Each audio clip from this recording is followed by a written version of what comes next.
나의 가는 길 주님 인도하시네. 그는 보이지 않아도 날 위해 일하시네. 주 나의 인도자 항상 함께 하시네. 사랑과 힘 베푸시며 인도하시네. 인도하시네.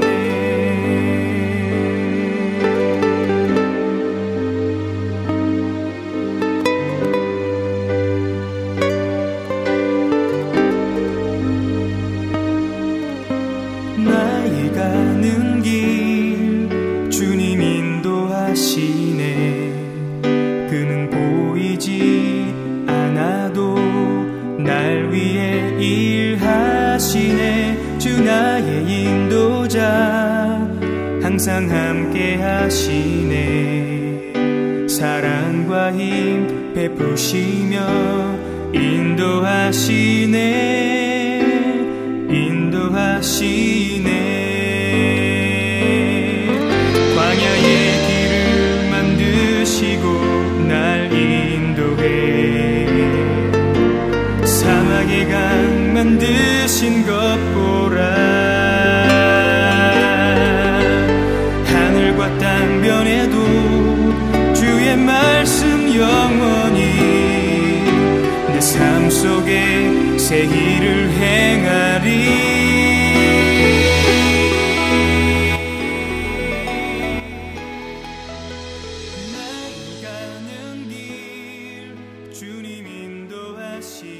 네, 교회 여러분 안녕하세요. 오늘 하루 잘 지내셨습니까? 네, 아침엔 기도, 저녁엔 성경. 코로나 시대가 헤쳐나가는 크리스찬의 능력인 줄 믿습니다. 네, 좋은 일, 또 힘든 일 다 주님 앞에 가져 내어놓으면 주님께서 은혜로 결과맺 주시는 줄 믿습니다. 오늘은 민수기 12장 이제 계속되는 반란을 겪게 됩니다.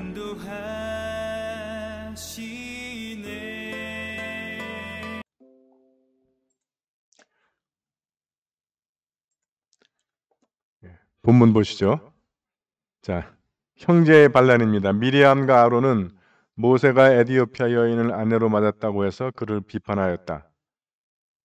야훼께서 모세에게만 말씀하시고 우리에게는 말씀하시지 않으시는 줄 아느냐, 이렇게 투덜거리는 소리를 야훼께서 들으셨다. 모세는 실상 매우 겸손한 사람이었다. 땅 위에 사는 사람 가운데 그만큼 겸손한 사람은 없었다. 예, 모세가 이방 여인을 아내로 맞았다는 거죠. 그래서 비판하는데 비판 내용이 뭐예요? 왜 너 이방 여인이랑 결혼했냐, 이렇게 비판하지 않아요. 너한테만 하느님이 말씀하시고 우리한테는 말씀 안 하는 줄 아냐? 그러니까 이 이야기는 결국 문제가 모세가 이방 여인과 결혼했기 때문에 문제가 되는 것이 아니라 모세의 권력이 탐이 나는 거죠. 그래서 그 이방 여인과의 결혼은 트집에 불과하다. 왜냐하면 그 성경은 본질적으로 순혈주의를 얘기하고 있지 않기 때문에 그렇습니다. 순혈주의 같이 보이는 내용은 사실은 우리가 영적으로 혼합되지 말라라고 얘기를 하는 것이지, 또 영적으로 혼합되지 말라는 것도 이방 사람이랑 일체 교제를 하거나 그런 걸 하지 말라는 의미가 아니고, 크리스찬은 세상 속에서 살아가는 존재잖아요. 그럼 비록 우리가 세상 속에서 살아간다 하더라도 우리는 그들과 교제하고 섞어 살지만 그들과 같은 해서는 안 된다는 겁니다. 그거를 제일 좋은 말이 물고기, 특히 바다 생선을 예를 많이 들어요. 그 바닷물 갖고 젓갈도 담그고 그러잖아요. 근데 바닷물에 사는 물고기는 그 바닷물에 사는데도 젓갈에 담가지지 않아요. 왜냐면 생명력이 있기 때문에.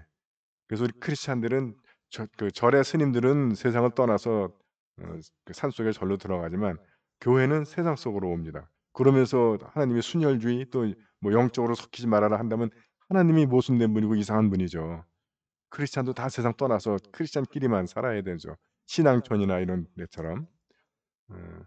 그래서 우리가 이 세상 속에서 우리가 오염되지 않고 살아갈 수 있는 것은 그 바다 생선처럼 생명력이 살아 있어야 된다. 그래서 죽은 생선은 바닷물로 부으면 젓갈이 되지만 살아있는 생선은 그 바닷속에서 헤엄치며 잘 살아간다는 거예요. 그래서 우리 크리스천 안에 복음의 생명력이 살아 있어야, 그래야 우리가 우리 젓갈로 담겨지는 것이 아니라 세상을 변화시켜 나갈 수가 있는 것이죠. 우리 기독교 복음으로 전염시켜 나갈 수 있는 겁니다.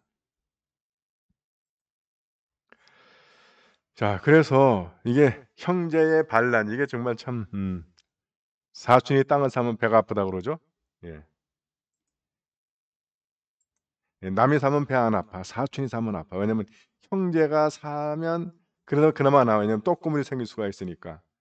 그래서 형제가 떡고물도 안 생기면 이제 그게 문제가 되는 거예요. 예. 근데 사촌은 떡고물이 다 나한테까지 올 게 없어. 그러니까 배가 아프죠. 예. 그래서 그 친구 사이라서 질투심이 생기고 시기가 생깁니다. 동기라서 생기는 거고. 예. 그래서 사촌이 명문대 가면 배 아픈 거야. 우리 애는 못 갔는데. 그래서 미리암과 아론이 문제를 제기합니다. 야훼께서 너한테만 말하고 우리한테 안 하는 줄 아느냐. 어, 참 이럴 때 가슴 아프죠. 그래서 모세는 실상 매우 겸손한 사람이었다. 땅 위에 사는 사람 가운데 그만큼 겸손한 사람은 없었다. 물론 뭐 이거를 겸손을 측량하고 측정할 수 있어 가지고 전 세계 사람 다 모아 놓고 겸손도를 측정한 건 아닙니다. 그런 면에서는 약간의 인제 과장이 있지만 매우 겸손한 사람이었다라는 것은 맞는 선언이라는 거예요. 어떤 점이 겸손할까요? 어 보면 모세는 겸손하지 않은 사람이에요. 예. 열받아 가지고 사람 하나, 에집트인 하나 때려 죽이고, 그리고 또 열받았다고 그 십계명 돌판 집어 던지고 그러는데 겸손하다. 그렇다면 우리가 알고 있는 겸손하고는 뭔가 좀 다른 겸손이, 다른 차원이 있는 것 같아요. 저는 그가 이 지도자 역할을 감당하는 게 겸손하다고 생각을 합니다. 이게 그 밖에서 보는 사람들은 그 자리가 부러워 보일지 몰라도 그 자리에 앉은 사람은 정말 그 고통과 어려움이 많습니다. 근데 모세는 실제로 자기가 하기 싫다고 그랬잖아요. 한 번은 자기가 메시아 콤플렉스에 빠져 가지고 '내가 내 백성을 구하겠다.' 해 가지고 막 이 에집트인 죽이고 했는데, 그랬다가 동족들한테 거부당하고 나서 도망가서 40년 살면서 '내가 다시는 그거 안 한다.' 했다가 결국 하나님이 해야 된다고 해서 할 수 없이 감당한 것. 저는 그게 겸손한 거, 그만한 겸손이 없는 것 같아요. 어 저는 겸손하진 않은데 겸손한 척하느라고 공직을 거의 안 맡았어요. 어 한 번 총사제 한 5년 했구나. 총사제 5년 했던 것도 주교님 작전이었던 것 같아. 2 개를 처음에 다 주더라고요. "네가 뭐 교구 무슨 국장도 맡고 이것도 하고 오라." 그래서 "둘 다 못한다." 그랬더니 "그러면 이 국장직은 안 빼고 송사제는 맡아라." 그래서 "제발 좀 그것도 안 맡게 해 주십시오." 했더니 주교님이 "너 정말 많이 컸다." 그러면서 주교가 직접 전화해서 이렇게 부탁하는데 2개 부탁해서 나를 포기했는데 그것도 안 한다고 이렇게 네가 할 수 있냐?" 그래서 죄송하다고, 잘못했다고 그냥 알겠다고 하겠다고 했던 적이 있습니다. 어 그래서 신부들도 저 공직에 안 뽑는데 이번에 어떻게 성직자원 의장으로 뽑혀 가지고 그것도 저는 안 될 줄 알았어요. 안 될 줄 알았는데 어머 이 1 등으로 올라가더라고요. 그래서 사퇴하려고 나갔는데, 반드시 신상 발언하러 나갔는데 그 차수에서 당선이 돼 버린 거예요. 그래 가지고 사퇴 선언을 할까 하는데 앞에 등치들이 막 가로막더라고요. 제가 알고 제가 그럴까 봐. 그래서 '에이 뭐 이렇게까지 하는데 그거 못 하겠냐.'라고 인제 그냥 했는데, 지금 솔직한 심정을 이야기하면 사퇴할 자리에 지금 찾고 있습니다. 이 안 못하면 나는 이게 안 맞는 것 같아. 열받아서 못 해 먹겠어. 제가 먼저 말씀드렸지만 주교님은 주교님대로 자기 편 안 들어준다고 뭐라 그러지. 신부들은 신부들대로 자기 편 돼서 주교한테 자기 얘기 안 해 준다 그러지. 그렇다고 주교님이 내 말을 들어, 신부들이 내 말을 들어. 그러면서 저보고만 자기 편 들으래. 열이 푹 받쳐 가지고 '내가 왜 이런 스트레스를 받아?' 그냥 난 안양교회 교인들하고만 있으면 그것도 이제 벅찬데. 예. 그러니까 저는 겸손하지 않은 것 같아요. 교만한 사람이에요. '내가 왜 이거 당신들 때문에 이 고생을 해야 돼?' 그런 마음 때문에 어느 때 집어던질까. 그래서 법규를 봤는데 사퇴할 수 있는 길도 없고 규정도 없고 보궐에 대한 규정이 없어요. 의장이 "나 못하겠다." 자빠지면 그다음에 어떻게 한다는 규정이 없어 가지고 지금 그것부터 만들어야 되나 그러면 제 의도가 들통나 가지고 될까 고민 중에 있습니다. 예. 그런 그 섬기는 자리에 가는 것 자체가 굉장히 겸손하지 않고는 그 자리를 오래 할 수가 없습니다. 특히 모세 같은 경우는 계속 사람들이 뭐 목마르다가 와서 돌 집어 던지고 배고프다 와서 돌 집어 던지고 뭐 하다가 돌 집어 던지고 아 그걸 왜 겪어? 어떻게 겪어? 전 못 겪어요. 당장 그 모세 지팡이 집어 던지고 "나 안 해." 그리고 "내 가족만 데리고 난 가나안으로 간다. 얼른 와." 뭐 이렇게 하고 말지 그거를 딱 겪어가면서 그때마다 하나님 옆에 엎드려 가지고 기도해서 이 백성들 어떡합니까? 이제 몇 장 더 넘어가면 더 기가 막힌 장면이 나옵니다. 정말 그거 보면 모세는 겸손한 사람이라고. 그러니까 성정으로 겸손이 판가름되는 것이 아니고 그의 삶, 그의 열매가 '아 참 이 사람은 겸손한 사람이구나.' 하고 드러나는 거예요. 야 그래서 인제 야훼께서 말씀하시면 "너희는 내 말을 들어라. 너희 가운데 예언자가 있다면 나는 그에게 환상으로 내 뜻을 알리고 꿈으로 말해 줄 것이다. 나의 종 모세는 다르다. 나는 나의 온 집을 그에게 맡겼다. 내가 모세와는 얼굴을 맞대고 이야기한다. 하나도 숨기지 않고 모두 말해 준다. 모세는 나 야훼의 모습까지 볼 수 있는 사람이다. 그런 나의 종 모세에게 감히 시비를 걸다니 두렵지도 아니하냐." 야훼께서는 이렇게 그들에게 화를 내시고 떠나가셨다. 예. 격이 다르다는 거예요. 예. 환상이나 꿈을 보는 사람들 이게 바로 거울에 비치듯이 보는 거잖아요. 예. 꿈은 또다시 해몽을 해야 돼요. 환상도 그렇고.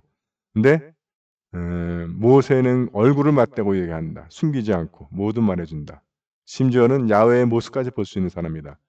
왜 우리가 하나님의 형상이나 이것을 하지 못하게 하냐면 우리가 하나님의 모습을 감당을 못 해요. 볼 수도 없을 뿐더러 만일 그걸 우리가 볼 수 있다면 감당이 안 되는 거예요. 그래서 하나님이 보여주지 않으시는 겁니다.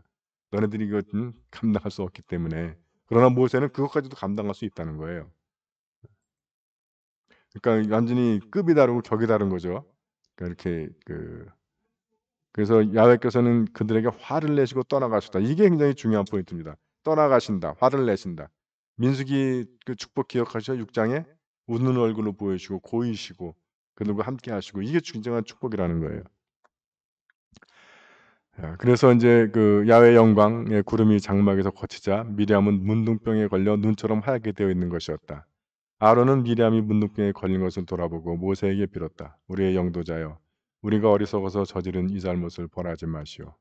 미리암은 저렇게 살이 뭉그러진 채 죽어 태어난 아이처럼 도두지 마시오." 이때 여성분도 또 열받는 거 아니에요?